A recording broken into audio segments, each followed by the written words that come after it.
Well, Mondays can be especially tough to get motivated for work. I'm sure you know that. Going green can help give you the jump start that you need. Interior landscape designer Janice Knapp tells us how plants can improve our work environment. And it's amazing the studies that have been done that really show this really gives people, you know, the kind of, oomph that they need to get the job done. Absolutely. It's something that you don't think about, but it's in the workplace. And when you walk in and you see your plant, it's so exciting. You see it flourish.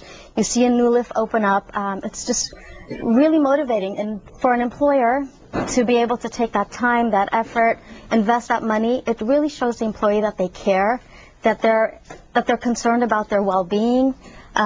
It's just very motivational, and studies have shown us that when you take a space that has plants as opposed to a space that doesn't, we get a high level of morale in that workplace. People are more eager to be there. They're excited. They're looking forward to seeing it, and it creates a sense of identity. It gives them their little home away from home, something to nurture and to take care of.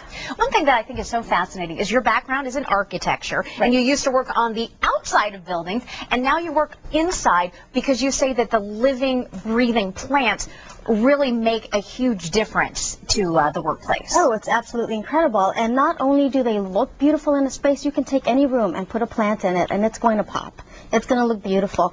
But it's also working for us. Well, and less sick days. You say that people don't call in as sick as often, and there really are studies that are being done that show that more is getting done. Absolutely, because plants are removing toxins from the air. We've got upholstery toxins, we've got carpet toxins, paint. All of this is in our air. They're airborne, and the plants are in there filtering, removing them out of the air for us, which then reduces headaches, reduces fatigue, reduces stress level, and in turn you're seeing that people are at work more, absenteeism is down, so it's a win-win. And there's all different kinds of workspace. There's little cubicles, there's, big board rooms, so you brought some different plants here so you can kind of go over, all right, which space is better for which kind of plant?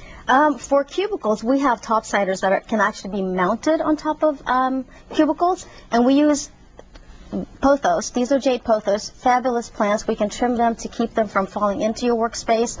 Depending on the design you're looking for, we can do something that's more upright. That's a Zemifolia, also known as a ZZ plant. ZZ. A ZZ, yeah. Nice name. Cool name for a plant. And then on this side, we've got a Silver Bay Aglaonema.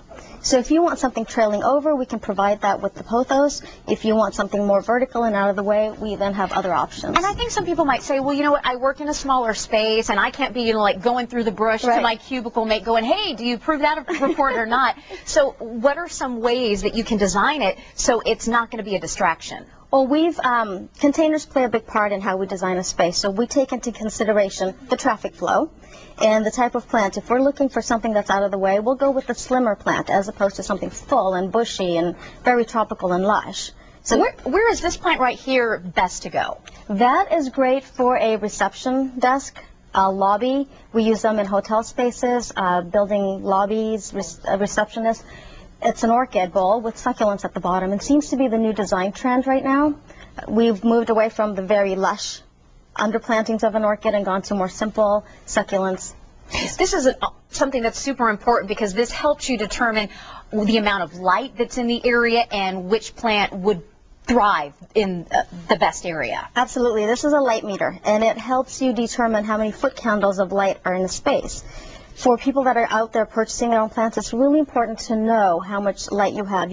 If you purchase a plant that requires highlight and it's a low light plant, it requires highlight and you put it in a low light space, it's not going to do as well as if it had the appropriate lighting, no matter how much you water and nurture it.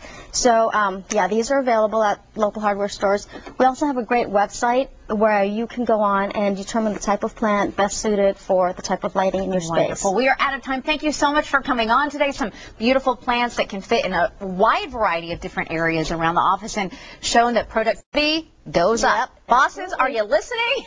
Thank you so much for coming on today. Absolutely. Pleasure Thanks for to having have me. you.